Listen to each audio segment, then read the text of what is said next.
This is When Disability Intersects with Culture. I'm Vanessa Cordero. I'm an attorney with Guardian Ad Litem program. Presenting with me is... Dr. Laura Straffler. You want to say sitting down? Yeah, well, no, just while you're up there. We're going to start with a video.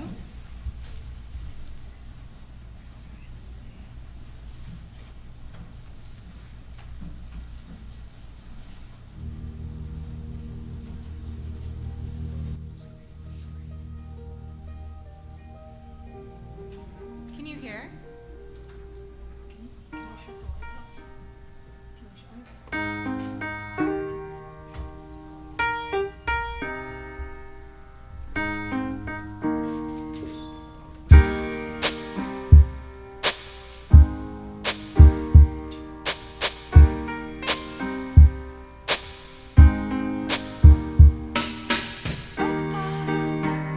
And I can't change, even if I tried, even if I wanted to. And I can't change, even if I tried, even if I wanted to. My love, my love, my love, she keeps me warm. She keeps me warm. She keeps me warm. She keeps me warm.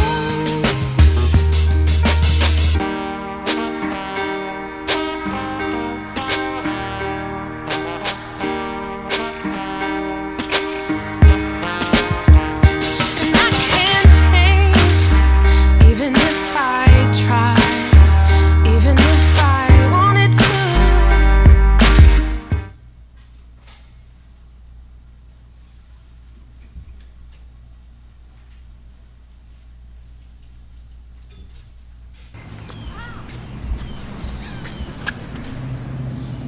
Here is my handle, and here is my spout. There we go. So we wanted to start off with a disclaimer because I'm an attorney. And we're going to talk about things that are a little touchy-feely. I thought this was funny. Our goal is to establish a language that is gender neutral, ethnic neutral, and age neutral while celebrating our spirit of diversity. It can be a little tough. So we were talking that if we offend you, we'd like to know. Let us know if we do. Our goal is not to offend. Just a fun fact, we thought it was great that even though it was last month, April was Celebrate Diversity Month along with Child Abuse Prevention Month. It seemed fitting. Do you want to talk about this? You want to do this one? We're good. Obviously, we're here to acknowledge and celebrate diversity. The United States has previously had a culture of a melting pot mentality where people with different cultures and backgrounds would come together. And we're acknowledging that some people don't want to come together and merge into one. We want to celebrate the differences. Instead of assimilating, people want their tastes and what makes them unique to remain whole. The purpose of our discussion is to understand what happens when a person with disability intersects with culture. What happens when, how it affects services, how it affects treatment, how it affects the way that someone looks at their disability. Our goal is to discuss assumptions, stereotypes, generalizations, define culture, cultural competency, and discuss how culture impacts persons with disabilities. Laura said something interesting earlier today. You must first seek to understand in order to be understood, and that's really our goal. The benefits are that when we have improved understanding, the outcomes are better. Treatment is better, the desire to seek services increases, there's greater productivity, and it helps someone to reach their full potential while feeling true to themselves.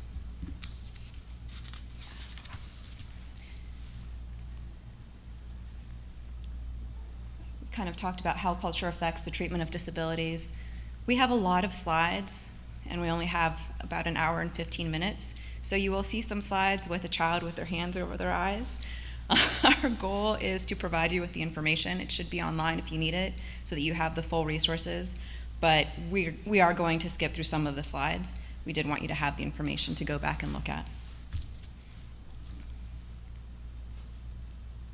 Frequently reported barriers to treatment and support services includes lack of information about available services, the confusion about medical care and the purpose of treatment. There can be a language barrier sometimes that will affect treatment services and even seeking to get support, transportation, financial issues, and concerns over stigmatization and discrimination.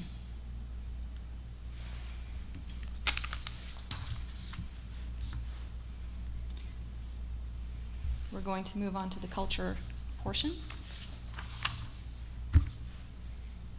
And do you want me to do this? Or you want me to do it? Okay. We'd like to ask 3 volunteers, what does culture mean to you?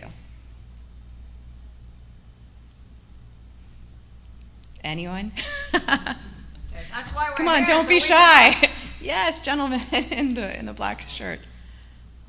I would say the traits and the behaviors that those in my community have kind of grown accustomed to, but just basically shaped by my immediate environment and my family. That's excellent. He gets a gold star. And what does cultural diversity mean? You can have a volunteer? Yes. Acceptance that maybe not everybody does it the same way that you do, and the ability to look at it in a positive way to be able to coexist with them. Exactly. And there are different things that make us diverse, which make us unique. Here's our little child with the hand. So we'd like to ask, how do you self-identify?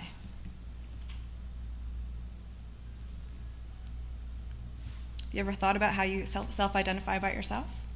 Anyone? Levels, I mean, woman, American, lawyer, wife, you could go down the line, but depends on what's more important. I guess since I said woman first, that would be my focal.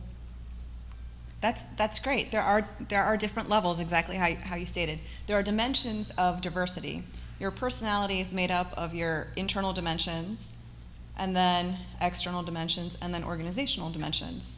And as an exercise, we'd like for each of you to write down 3 things that you feel are important about yourself inside of the external dimensions, which includes geographic location, income, personal habits, recreational habits, religion and spirituality, education, work experience, appearance, parental status, marital status. So I'll give you 30 seconds or so to write 3 things about yourselves within the external dimensions.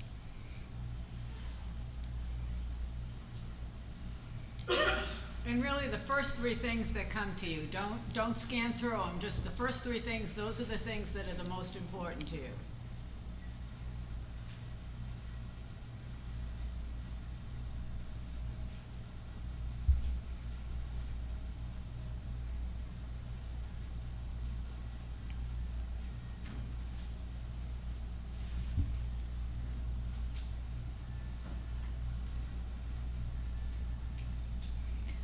Okay, now we're going to do some group work. I'd like for you to get in a group of 2 or 3, whoever's around you, and want you to try to have a conversation with that person for 1 minute, each one of you, but you cannot discuss any of the 3 things that you wrote about yourself in the external dimensions or anything inside of the internal dimensions.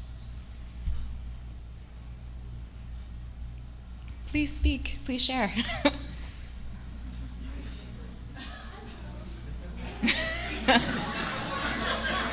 You cannot discuss anything that you wrote down, and you cannot discuss the internal dimensions. Oh,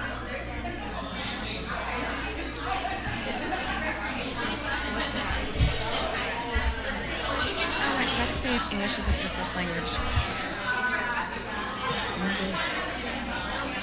And I think it's important to talk about the difference between language and culture. But just because you bring in an interpreter doesn't mean. Yeah. We want to see what's next.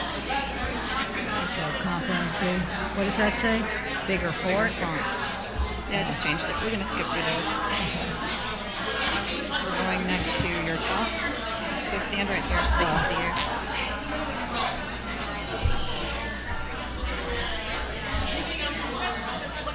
Here, I'll let you do this, then I'll bring my job. Okay.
Ten more seconds.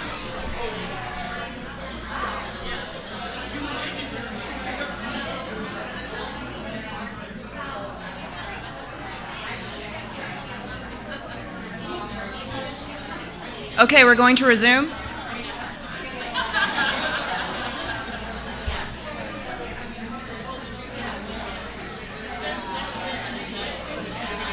We're going to resume now.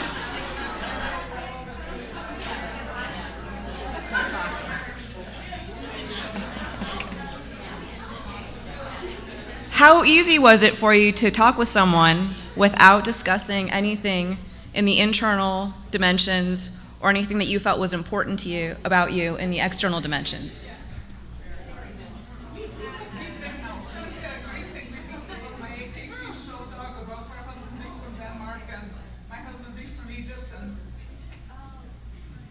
Ah. But so marital status was not an external dimension that you wrote down? It was for me, but I only was in reply to her husband. Okay.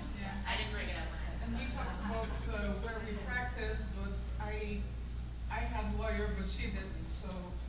I didn't have any of the work stuff down, so that's what I was. Other than that, we went off on tangent about traveling and dogs and showing dogs and AKC. Anyone else want to share their experience? It was a little challenging. It's kind of like if you look at it, that it's hard. If we don't look at it, then that. Sure. You had your hand? It's also,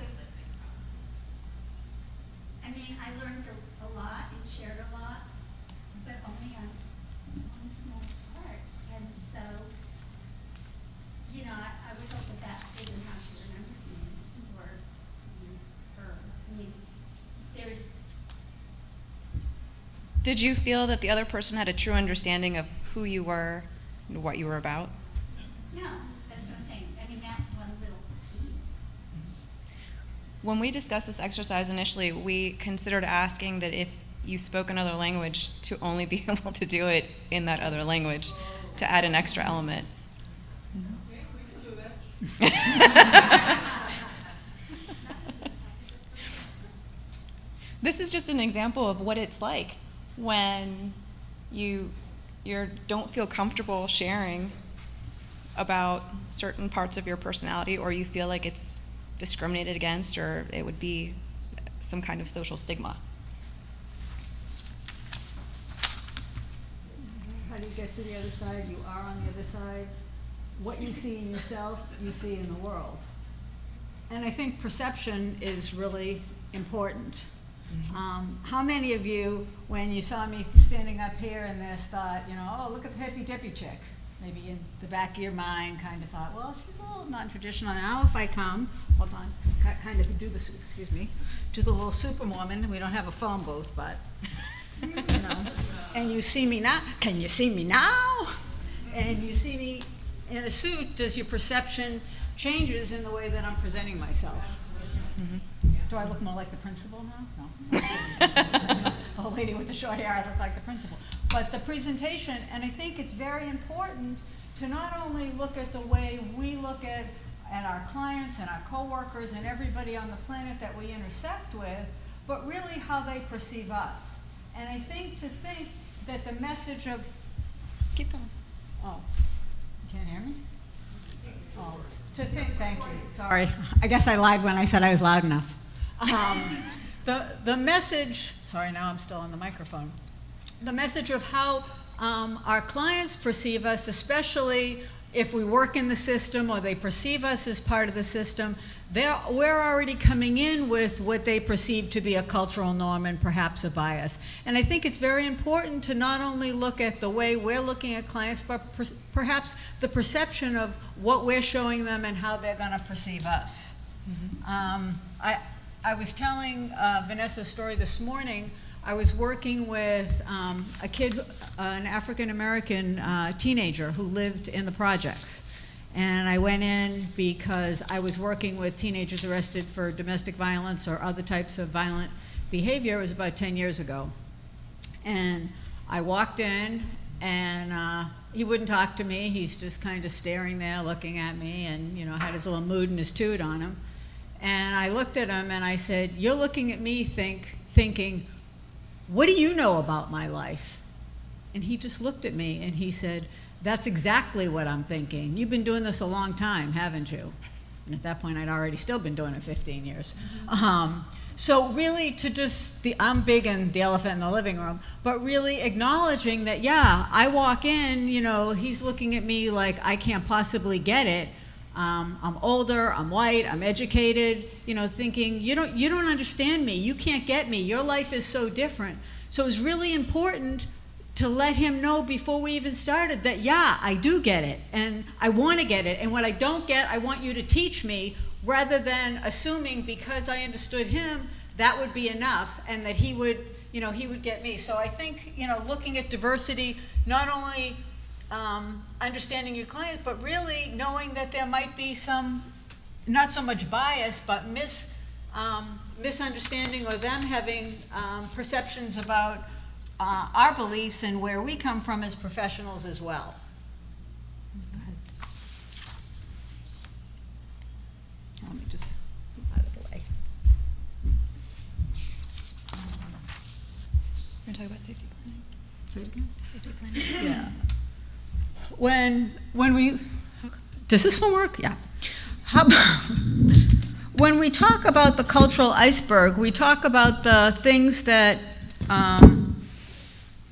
we see, when we think about culture. A lot of times people even confuse language. They think if you bring in a translator, you got the whole culture thing covered. But, as you know, language and culture are connected, but they're certainly not the same.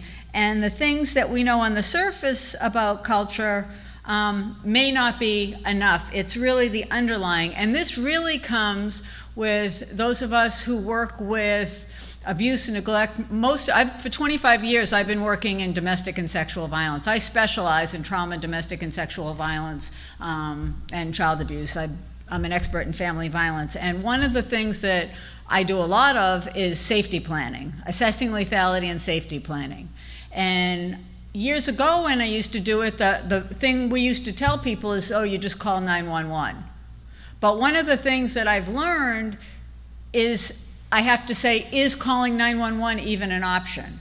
Because for a lot of people, calling law enforcement and the perceptions about law enforcement or the experience with law enforcement in certain cultures, in certain communities, especially in some of the immigrant communities, especially if people may have people in their communities that are illegal aliens. They're afraid that by bringing them in, so as far as safety planning, calling law enforcement isn't an option. So it's really important to not only understand the culture, but really how the culture perceives who we think may be the helping professionals, because who we may think as people that work in the system, parts of the system that help, certain cultures see those people and the people in it perhaps as the enemy or as people that, won't help. So it's important, again, to go to them and say, what do you think? What works for you?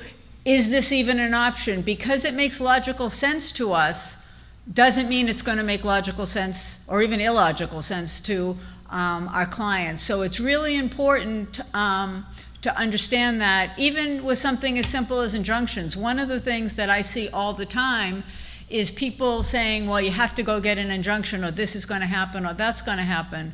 But very often when you're looking at power and control and somebody gets an injunction and the perpetrator thinks they're taking control away from them or will make them angrier, it can escalate, and they can say, no, if I do that, he or she is going to get worse and they're going to come after me and they're going to kill me. Sometimes people know their partner better than anybody, and I think it's really important to listen to the people who know their situation and work with them, and not so much just tell them what to do. Especially in certain cultures, getting an injunction not only, separates them from their partner, but can alienate them from other members of their community because they're betraying their partner, or perceived as betraying a partner, or even another member of their community. So really understanding that community piece is more critical for reasons other than political correctness than you may think. And in the context of persons with disabilities, we just want to be clear, when we're talking about disabilities, we're not talking about the stereotypical person in a wheelchair is the person with disability. We're talking about disabilities even that you cannot see, that you may not know by looking at someone, but certainly someone who is a provider should be aware of the person that they're trying to provide services to. We just wrote down some examples: mental illness, traumatic brain injuries, multiple sclerosis, heart disease, chronic fatigue.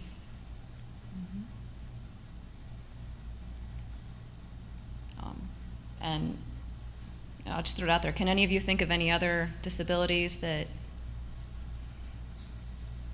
we should mention? Developmental, yes. Visual, auditory.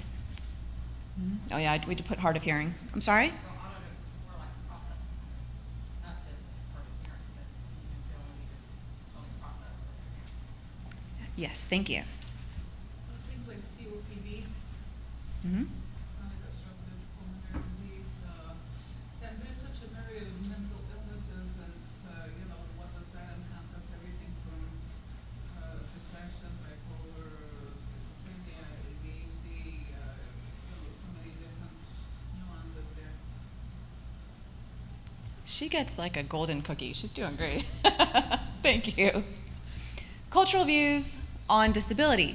This is really the meat of what we're talking about.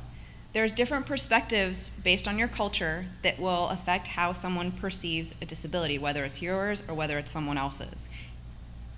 For example, some believe that a disability must be accepted. For some non-Western cultures, a child's impairment is an act of God, and maybe it shouldn't be cured. For others, cultures, they view disability as a problem that has to be fixed.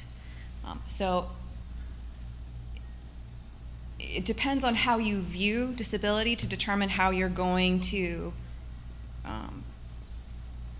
make decisions in regard to that disability, whether it's yours or whether it's somebody else's. Gender? You want to talk about that?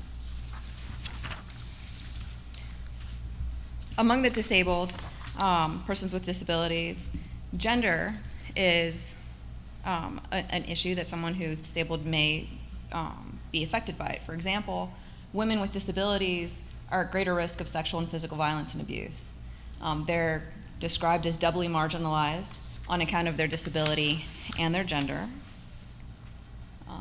And an example of this, we just kind of plucked examples, is in the case of autism. In Saudi Arabia, it's been reported that there is a later age of diagnosis for autism spectrum disorder in girls than in boys because of cultural norms and cultural views. Boys are expected to be outgoing, but girls are expected to be shy. So this is going to affect how someone is going to determine the diagnosis of autism spectrum disorder. And we're seeing it based on the age of diagnosis. Another example is limited ability to maintain direct eye contact is viewed differently in Asia, where direct eye contact is seen as disrespectful. That's going to affect the diagnosis of an autism spectrum disorder. Is there anything you want to say about that before I move on? Okay. This one's all you. Mhm. Go ahead, click it again. We wanted to also touch, not that LGBTQ is a disability, but we're seeing kids come into care that are LBGT, that may or may not have disabilities. And it's really important to understand the LGBTQ culture when working with them. We're seeing a lot of transgender kids coming into care. I know in Lee County, where I'm from, we have a couple of kids who have gone into care. Their parents have given them up because of their transgender status, and have had a lot of problem with placement and people really understanding the he, she, boy, girl, are they cross-dressing, and really not understanding what it means to be transgender. And I think that's something, if we're working with kids, that it's critical to understand.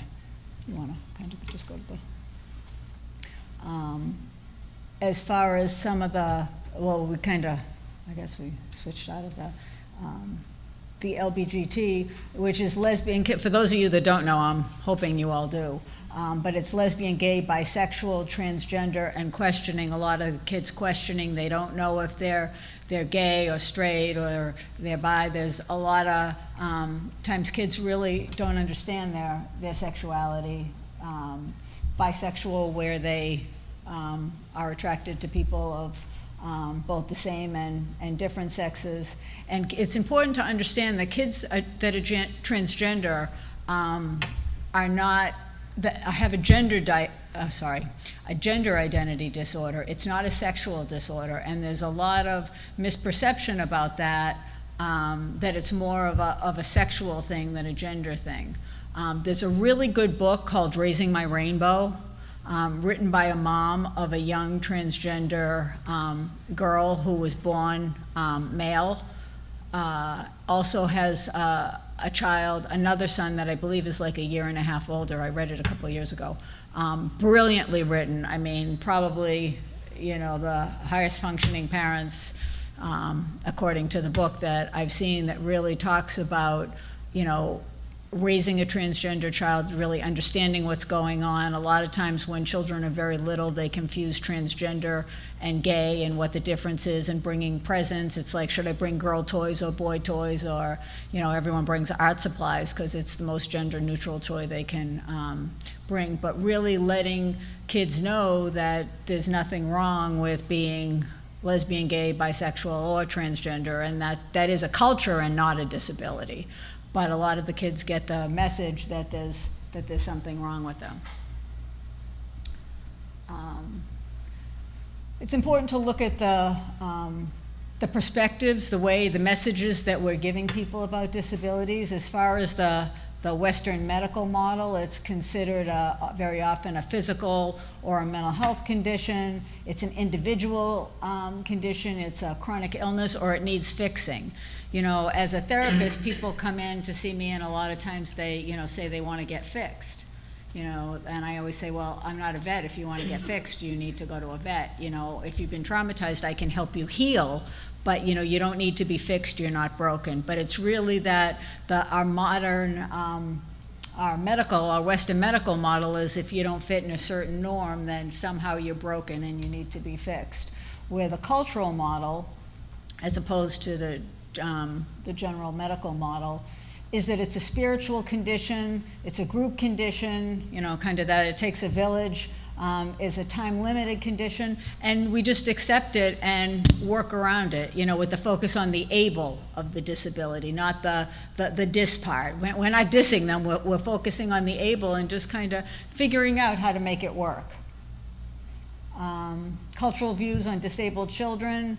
A lot of the views that the kids are going to have on themselves are the way their parents and community really treat them. And if you get kids that are being abused, the message that they're getting, again, is that they're broken, and maybe some of this is happening because there's something wrong with me, so I'm being treated differently, and I'm being sent away, or I did something bad, or I am bad, or something's so wrong with me, even my parents don't want me, or the foster parents may treat me a certain way.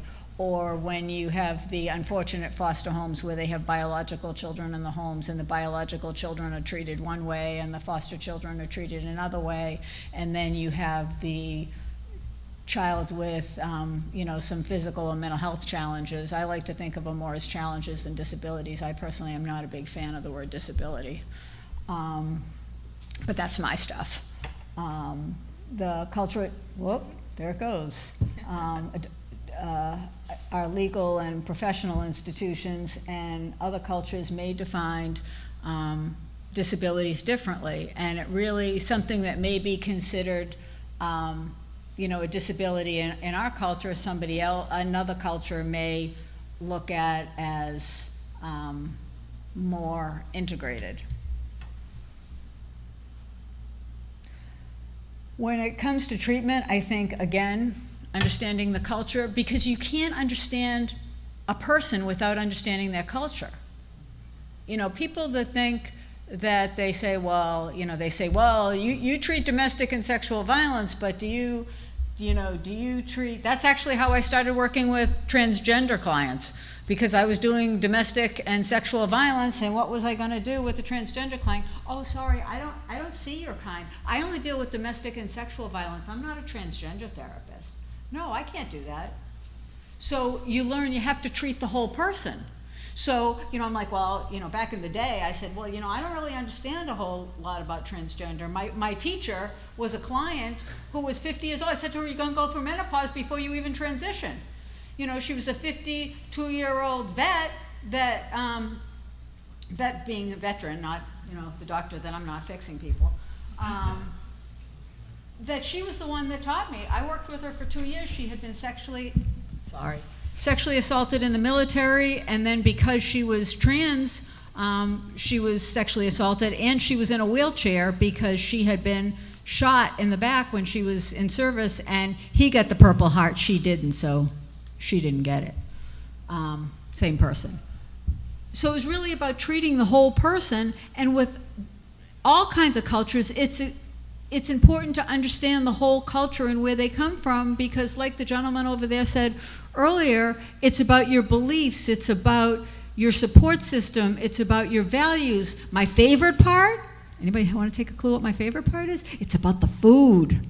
Cultural food. You want to celebrate diversity, man. Diversity in food is amazing. You break bread with somebody, you share food from their culture, from their neighborhood.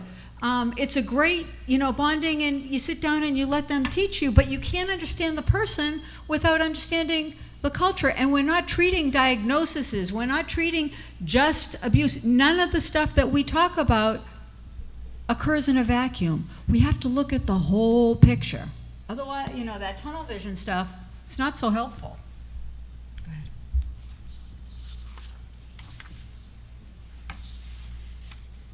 How far off do we go? Culture treatment. Going along with having to understand the whole person in order to properly provide them with services, I wanted to point out the impact of culture when it comes to treatment across various cultures.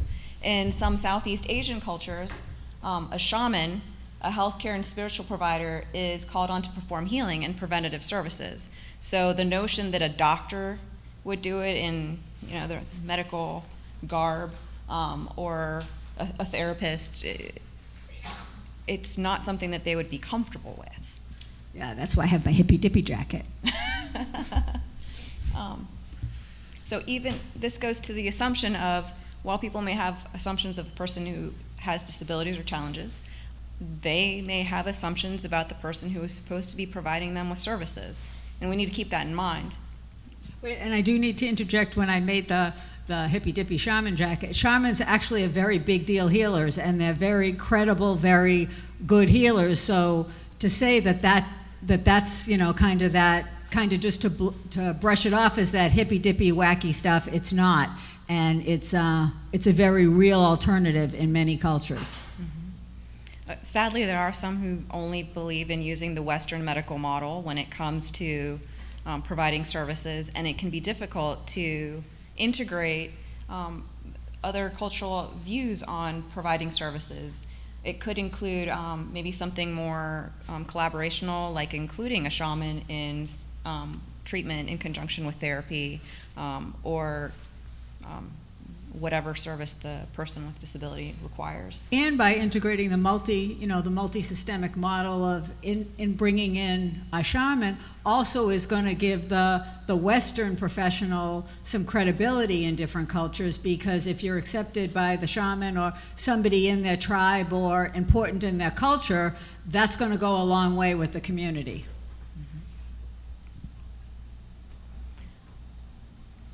Earlier when we were talking about the medical Western model, we talked about a disability as something that is physical, something that happens to your body.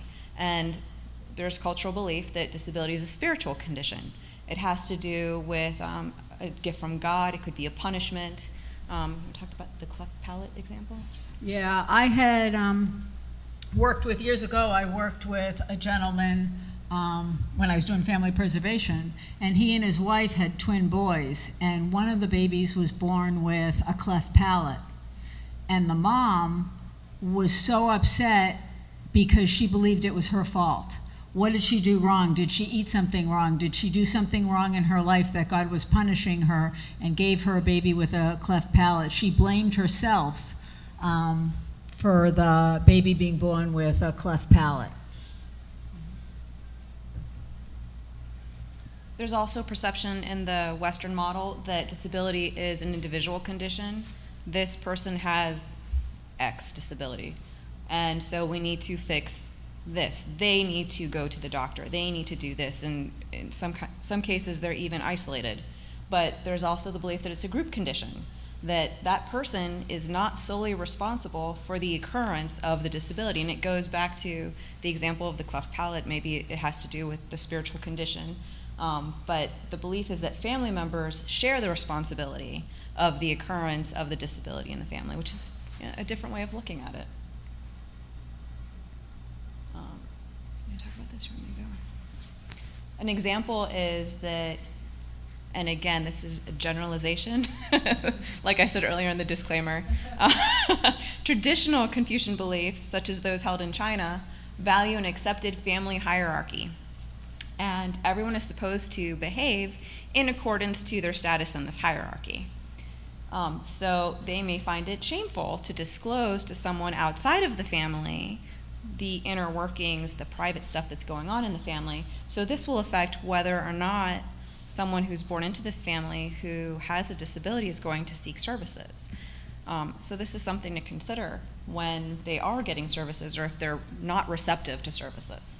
And that belief system certainly extends into other cultures. Sure. Many cultures believe everything that happens in the house stays in the house.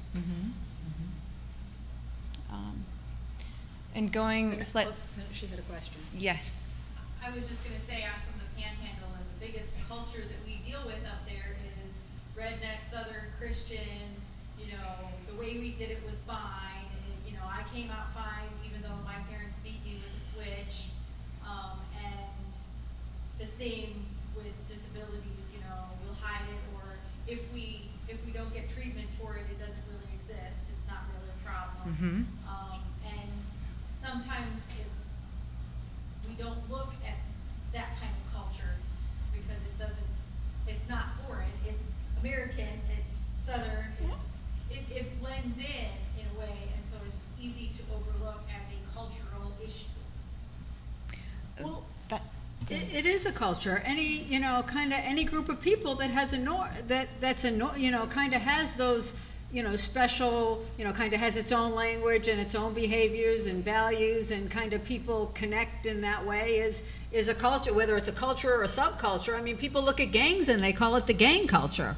you don't want to, you don't want to give it that much power, thinking it has a culture all to itself, just like the LGBT community. That it's a culture, not so much the people themselves, but some are more integrated. But for a long time, where it wasn't as socially accepted as, quite honestly, think it's getting there now, more and more, thank God. We still have way too long to go.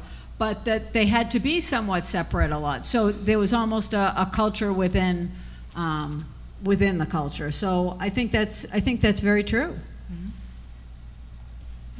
This is just another example in Southern Asian cultures.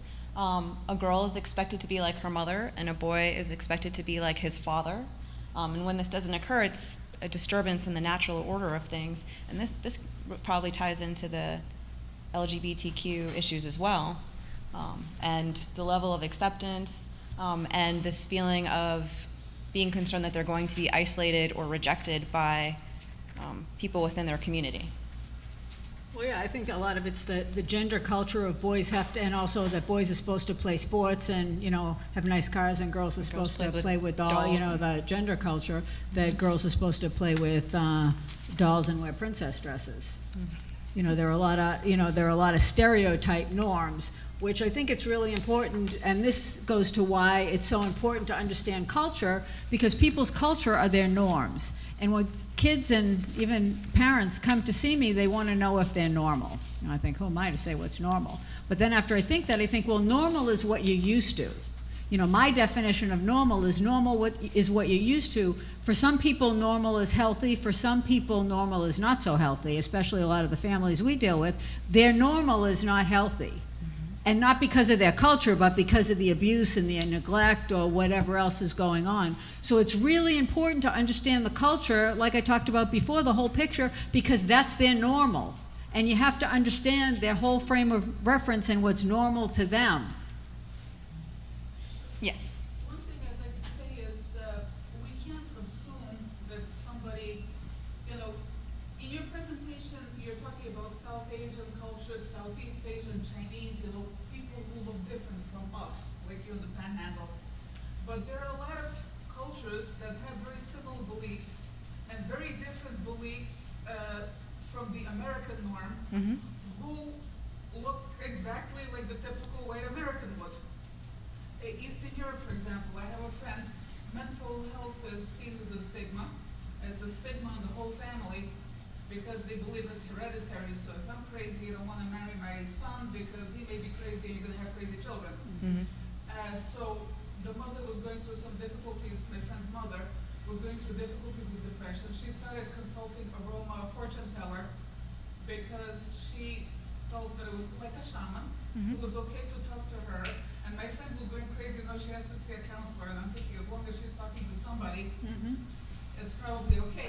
But yet they look the same way like a typical American would, and you can't assume that just because they look like you, they're going to behave like you. Absolutely. Yes. And we were talking about this earlier. I've had a lot of people, both of us were talking about, some people will just walk up and they'll say, what are you?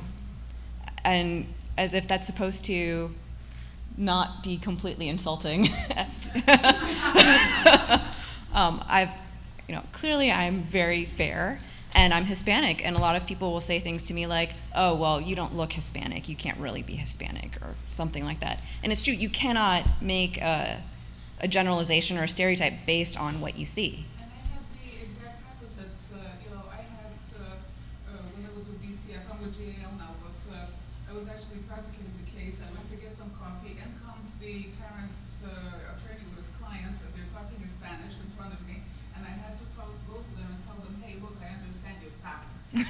And they started laughing because I don't look Like you would understand Spanish. exactly. So, Right. Which is, it's important to get to know someone, and you do have to look beyond what you can see. These are just more examples of cultural views on causes of disabilities in different cultures. And we did kind of choose random cultures because we thought it was interesting, and we don't always get to talk about these things, karma, evil spirits. These are all different views that I think are interesting. Well, yeah, and it's important with certain cultures that they really do believe in voodoo and, a lot of that stuff. And there are people in Western medicine who just, say that's ridiculous and, kind of blow it up. But that's a very real thing, and it's very important to understand that and the perspectives if you're working with clients that's part of their belief system. Right. And it doesn't mean that, I'm sorry, go ahead. We'll have a minister come to a hospital and pray. A lot of people believe in the power of prayer, which is a spiritual approach. And if that's okay, we're not a shaman or Sure. whatever, other type of clergy or spiritual behavior you want. Exactly. I mean, you may not believe in it, but if that person does believe in it, it's important to give them that level of support. It's going to help them have a better outcome. They're going to feel better, and they're going to feel more comfortable. And That it's is going to so- help you to be able to work with them because you're trying to understand their culture and you're bringing in people from the culture and you're not just saying you have to do it my way. Mhm. Language and communication. This is not just speaking a foreign language that we're talking about. We're talking about communication issues that maybe have to do purely with the disability. It could have something to do with culture, education. Play the video. We have a fun video. While she's putting that up, it's really important because one of the things that I've seen a number of times is when clients, especially, they have to go to court and they're working with a therapist or a counselor and they ask for an interpreter and people say, well, I've heard this person speak English, very well. Why do they need an interpreter? Well, when you're dealing with something very difficult, talking about a trauma or something that's very difficult to talk about even in your own language, they have to think about it in their own language and then translate it in their head into English and speak it, and it becomes even more stressful. So it's really important to allow them to communicate as comfortably as possible. It's not just about trying to be difficult, asking for an interpreter when it's kind of comfortable, not so much comfortable, that they're taking advantage, asking, saying, well, I can't do it. And I've heard a lot of professionals think that they're trying to play the system or say something when they ask for an interpreter. It's not that. It's basically that it's very difficult to talk, or if they have to say something about their children that really matters, they want to communicate as clearly as they can. Not that they don't speak English at all, but when you're talking about your kids, man, you want it to be as clear as it can be. Right. Well, and even if you're fluent in whatever language it is that you're speaking with your provider, like I said earlier, I'm Hispanic. Whenever I think about my emotions, I immediately go to Spanish in my head, and then I have to kind of go into English. English for me is like the rational language. This is how I interact on a daily basis. But if I'm dealing with a trauma, I may be processing it in Spanish, and I may not need an interpreter, but I may be doing some interpreting even in my own head. So I can see how, if you are having difficulty with a language, it would be extremely helpful to express yourself. And now for the video.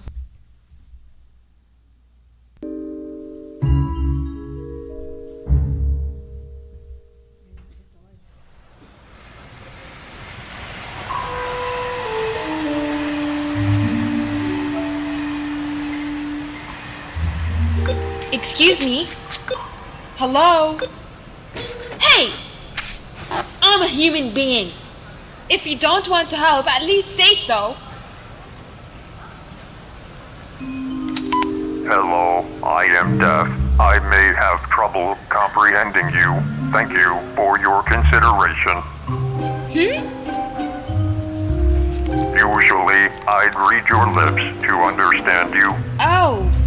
If you like, you could let this convert your speech to text for me. Okay. Could you tell me how to get started?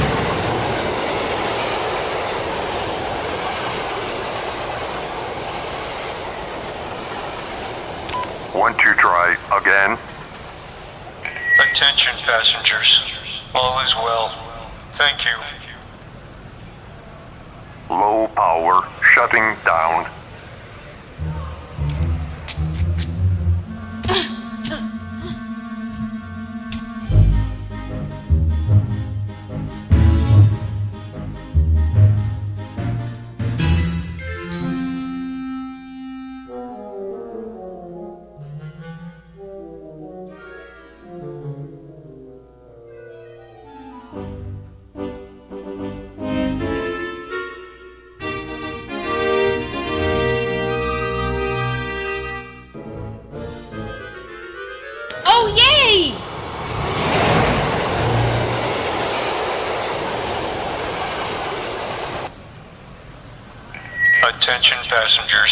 Line 4 is delayed for 1 hour. Thank you.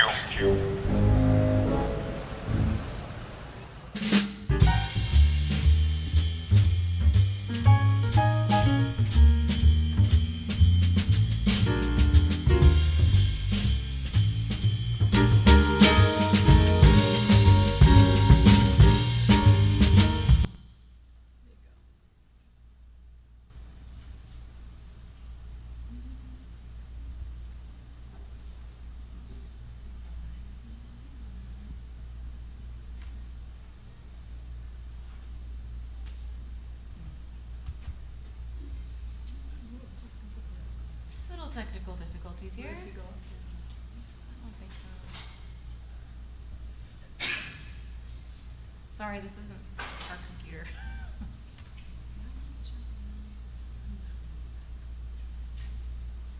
How about reset? Or not?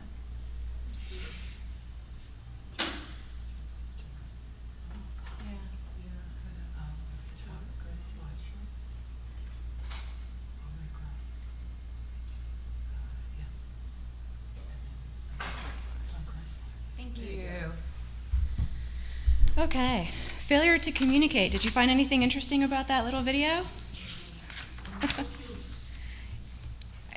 And I think it highlights our point that there may be something involving disability that makes it difficult to communicate. Clearly, there was an assumption that the woman that was getting the ticket was ignoring the other woman because she couldn't hear. And it wasn't until they started interacting that they realized that there was something more. But then she read lips.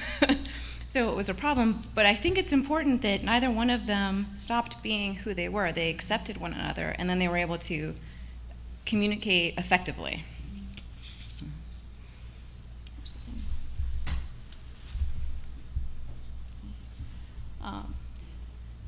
Just like we discussed earlier with the wheels about internal and external dimensions, all of the language, all communication is filtered through your culture, whether you realize it or not. Your age, your gender, your values, your communication style, whether or not you were in the military, your education, this all plays a factor in the manner in which you will communicate and hear things too, perceive it. You want to talk about kids and technology?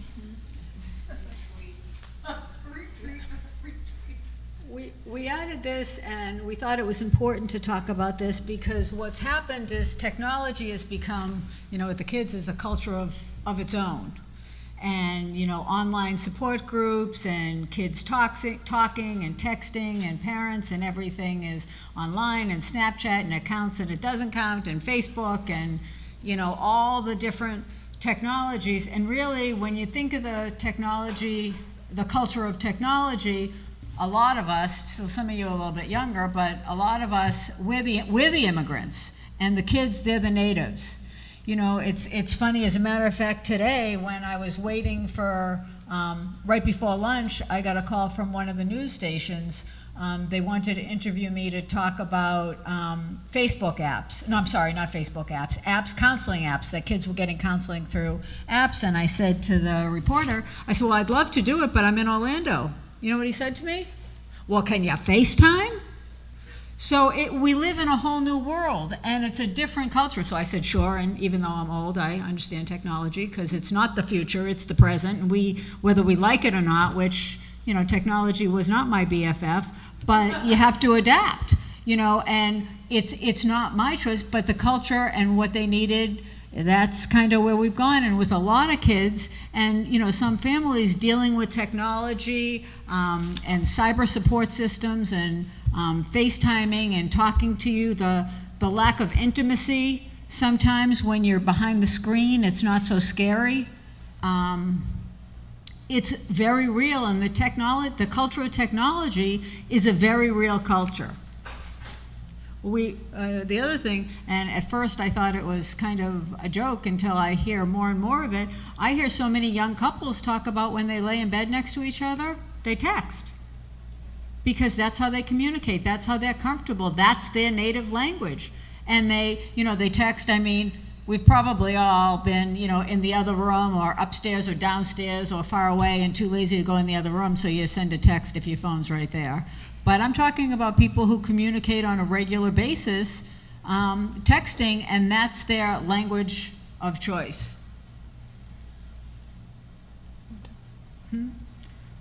Communication with this.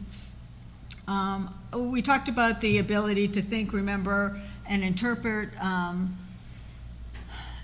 numbers and social cues. Again, if it's not the native language, the possible communication difficulties are limited vocabulary. Yeah, I may be able to speak English, but maybe I don't have all the words available to me that I really need to help you understand where I'm really coming from. A short attention span. Even if I don't have ADHD, maybe it's just boring and I can't, sit still and listen because I just have too much going on in my mind. I may process things slower. So it's hard for me to understand communicating. Difficulty understanding questions, or what I see more and more is difficulty asking questions. I don't want you, especially if I have problems, I don't want you to think I'm stupid. I may already have this challenge, so if I ask this question and everything I say, everybody tells me I'm stupid anyway, so if I ask a question, then I'm going to look stupid, so I'm not going to communicate, so I'm going to pretend I understand. A lot of times, you get that deer in the headlights look, and you have to say, you kind of need a little bit of help understanding, because you can tell by their face they don't understand, but they're not going to ask you because they don't want to sound stupid. And gaps in memory, one of my issues, and we all have those, so I own mine, is the memory gaps, especially after trauma. Memory gaps are part of trauma, let alone anything else, so not being able to remember details is something that kids and parents and a lot of the families that we're working with, it's not because they don't, necessarily because they don't know the words or because they don't tell you or they don't think you're going to get it. They don't remember it until maybe they have a flashback or a nightmare or time goes by and all of a sudden it comes back to them. But memory lapses are very common with trauma, and that's a part of trauma. And then when they remember or they say it was different than the first time they told you, it's not because they were lying, and it's not because they were sandbagging, and it's not because they were trying to file a false report. It's because they really don't remember. When you talk about and judgment, nobody says to somebody who's been in a natural disaster or a car accident, well, how come you don't remember? People say, well, right before the car hit, I don't remember anything after that. Nobody ever says anything about that. And yet if there's been domestic violence or sexual violence or certain types of family trauma, people always think they're sandbagging or they're playing games. Memory gaps are very common, and they're a symptom of trauma. I just want to add to the limited vocabulary. I think that even if someone is educated and speaks the language perfectly well, they may not understand the vocabulary of the provider. I think a lot of the professionals can sometimes get comfortable using jargon. I've been an attorney for a while in dependency, and I don't even realize it anymore. Everything's TPR, MBI, and we use this short language, and it means something to us, it means something to the professionals that we work around. We don't realize that when someone who is just entering the situation, they may not have any clue what you're saying, so they may not even be able to ask a question because you're not communicating with them. And they don't want to look stupid by asking you what that is. And a lot of times, as another professional, I'll hear a letter, whatever, and I have no idea what they're talking about. Of course, I have no problem. Unfortunately, I have no problem. I don't really understand what that is. But more often than not, language on the other way of that can be very positive. Where if you're working with children or families from a certain culture, get to know the language of that culture. You use the language of that culture, and they look at you, and you want to talk about something that doesn't really kind of go together. They look and kind of go, "How do you know that word?" And I've done it a lot of times, and they giggle and they laugh because they're like, "Well, it sounds funny coming from you," but it's the language of the culture, and it shows, not in a way that you're making fun of them or kind of trying to be one of the kids, but really using it where it's appropriate and showing that you have an understanding of the culture and its language. Language is a very powerful thing. Can I ask a question? So far we've been talking about integrating other components cultures, such as religious, whatever, that are acceptable in our worldview. I would be perfectly comfortable having a therapist and a shaman in the room. What do we do when we have cultures that do something that we feel is reprehensible? For example, certain Eastern European, Middle Eastern cultures have a lot of contempt for LGBT people. They're actually executed in some countries. It's a capital crime. If you get a family from that culture, how do you obviously can't walk up to them and say, you're wrong, we know better, we're going to teach you how. How do you reach them? How do you deal with that? Well, for me, it would be if the child, for example, was LBGT, or LBGT, I should say, and the parents were like that, help to understand where they were coming from as far as that, but also what does the culture say about a parent and child? What does the culture say about, loving your child? You need to understand more things about the culture so you could, integrate. You're right, you can't tell them that they're wrong, but you can offer alternative perspectives and things and allow them to look at it and say, I'm not saying you're wrong, but let me share some alternative perspectives with you and see if maybe any of them kind of feel okay. You never tell anybody that they're wrong, because there is no, I always tell, my clients and my interns and everybody that I'm working with is, right and wrong are judgment words. And I personally am not a big fan of judgment. So you say things are either healthy or unhealthy, safe or unsafe, legal or illegal. So for example, when you talk about child abuse, or certain things in certain cultures that are okay in other countries and they're not okay here, you don't talk about it as right or wrong, good or bad. You can talk about it as legal or illegal. One of the things when I was working on my PhD that came up in one of my classes was the female genital mutation. Where, regardless of your culture, in this country, it's illegal. So it's not about whether we believe okay or not okay. It's not about good or bad, right or wrong. It's about legal or illegal. And sometimes you're looking at that, but other than that, it's not about a right or wrong. And you explain to the parent, it's not about the perceptions being right or wrong. It's about offering alternative perspectives.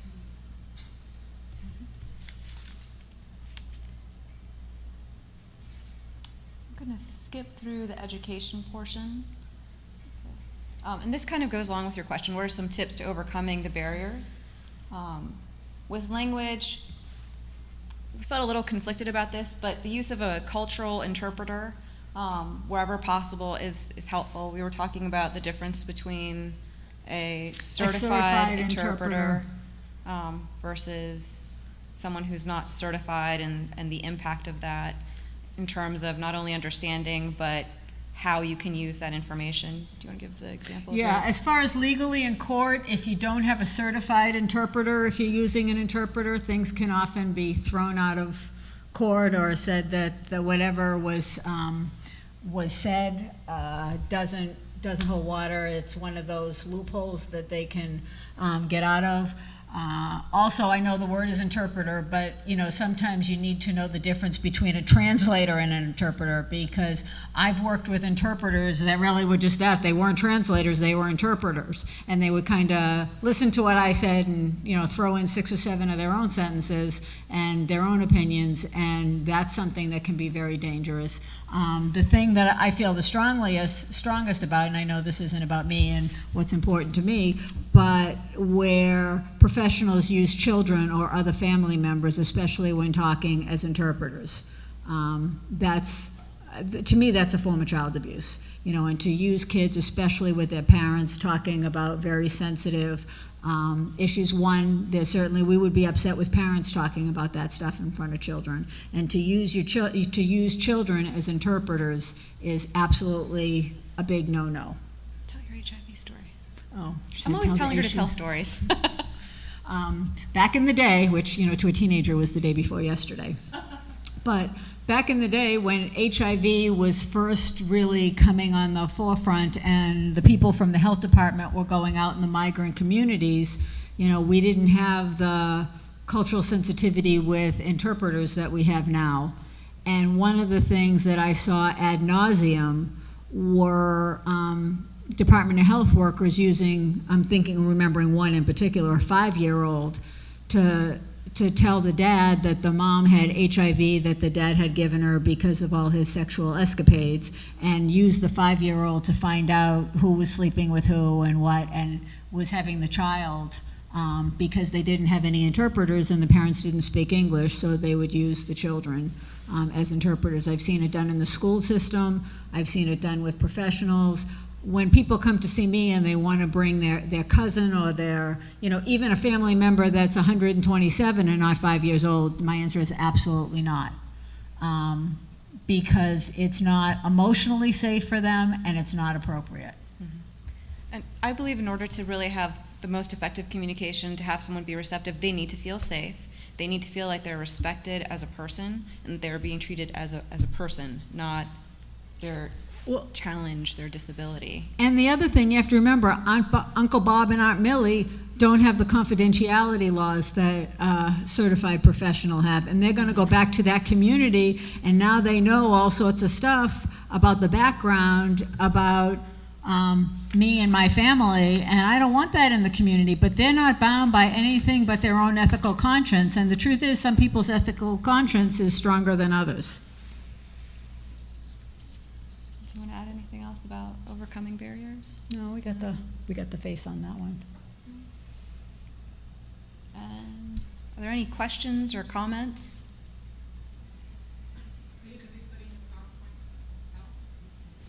Yes. Yes, it'll be on the Yes. website. Yes, the lady in the back. I'm sorry. Go ahead. I'm only making this comment because you made this statement earlier about let you know if you said something that offended us.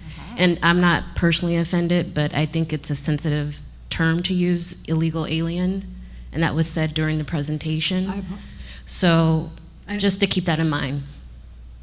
Because if you're working with an undocumented person and use that term, they might not want to listen to anything you have to say. Thank you for the clarification.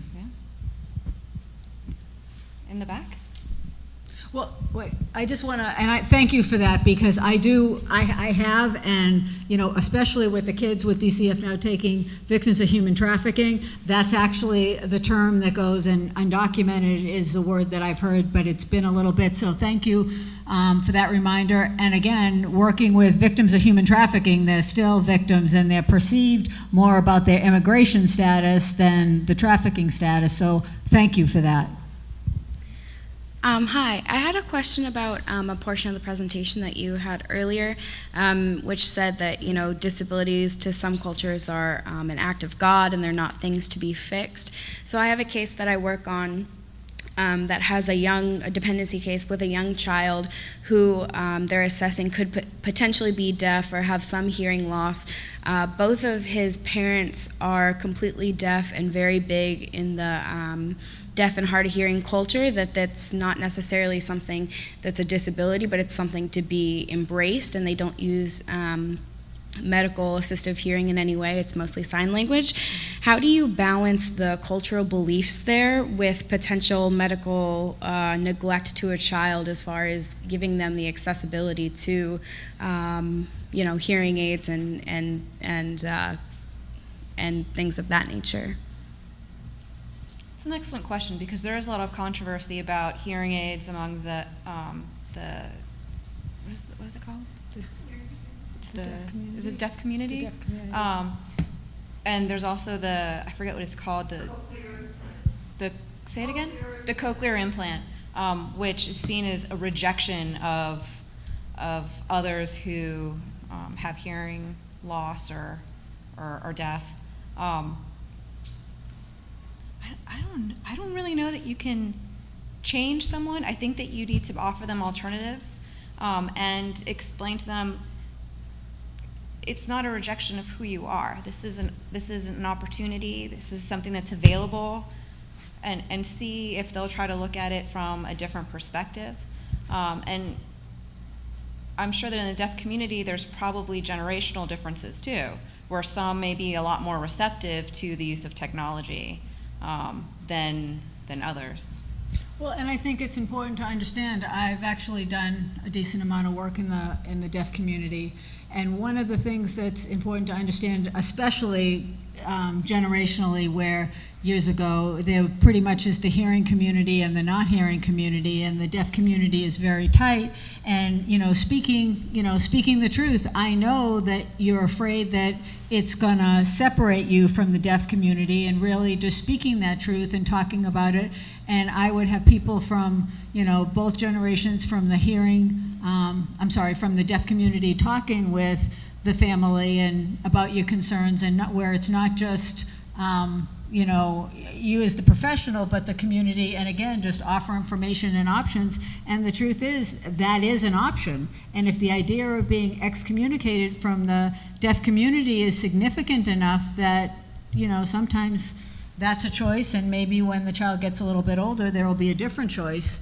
Well, and as the provider, I think it would be important to understand that even if you believe that someone should get the implant or a hearing aid, if they're afraid that they're going to lose their family and their friends as a result, even if they may seem somewhat interested, that's something that's important for a provider to respect as well. Yeah, sometimes, there's a lot of times as providers, we think because we're the providers, we know what's best, but we don't know what's better for somebody than they know for themselves. I was going to say that I think that informed consent is really part of that, and there's a lot of ways in which professionals have to understand that people need to provide informed consent about things. It's a difference if we're talking about a legal matter compared to a non-legal matter. Absolutely. But whether or not someone gets a cochlear implant, or whether or not they go to public school or private school, that's not a legal matter. And you can, as a provider and a person who's an activist and an advocate, do your best to inform and communicate with people you work with, but you can't let your bias absolutely push over their bias. Mm-hmm. Yeah, thank you. Absolutely. I just kind of wanted to make a comment about perspective, and the only reason I brought it up is because I've seen that picture before, and it was on a Facebook page of someone I knew from law school, and she was actually very upset about that picture because she's a disability rights advocate, and she thought that it was kind of glorifying the able-bodied person and making seem the disabled person as a lesser person, and that they should aspire to be more able-bodied. So you need to kind of keep those images in your head and think of what you're thinking of as a norm, and how someone who's not fitting that norm may see that. And that's very interesting. And again, that's why it's important to share alternative perspectives, because when we put that up, that perspective is you're still a princess. The idea that being in a wheelchair doesn't change who you are, but that's a very interesting perspective. Oh. Okay, that's 2 strikes for us. Okay, there goes. See, so it just goes to show, here we are putting, and everybody makes mistakes, and that that we all have things that we need to learn, and to pay attention to the fact that even when you're trying to be culturally sensitive and culturally aware, and you work with it every day. When I worked at the shelter, I did a lot with the VAWA and undocumented immigrants, and I have probably more experience doing that, and I'm the first one to make the mistake. So I think it's really important to know that even when we're trying our best, we have pieces that we need to work on. Yes. Well, here, I'm looking at that picture of the person in the wheelchair. That person looks elderly. The old lady with a bun, which brings in a different bias, age bias. And throughout this whole thing, you kept joking about your age and, back in the day and this and that. And this culture is actually a very age-biased culture. It's like if you're over 40, 50, whatever, or you're useless, you're old school. To hell with you, we're bringing in the new, and in other cultures, that's not true. In other cultures, elders are valued. Mm-hmm. I personally am always shocked about the American commercial for a place for mom. Well, I don't want to be a bad person. I don't want to worry about my mom, but I want to put her someplace else so that somebody else can worry about her, not me. Just get rid of her. She's, if she were a dog, we could take her to the vet and have her put down. That's how I perceive American culture dealing with elders. So, again, that could be a bias. You say yourself as a young dancer. I think what's really important is that people can sense when you really respect them and you're trying to do the very best you can, and then you really embrace differences as gifts as opposed to something that is not as good. And I think that comes across in how you feel and how you communicate and your culture, I guess, that you're so, I can understand everybody's points here, but I also think what's truly important is that, you project what you mean. And everybody has something of value to offer. And everybody has lacks. In my prime, I was too short and the wrong gender to play in the NBA, okay? That's not a disability. I just have to find what I'm good at and do it. Perfect. I appreciate all of your comments. We're going to wrap it up because we've gone over time. Thank you so much.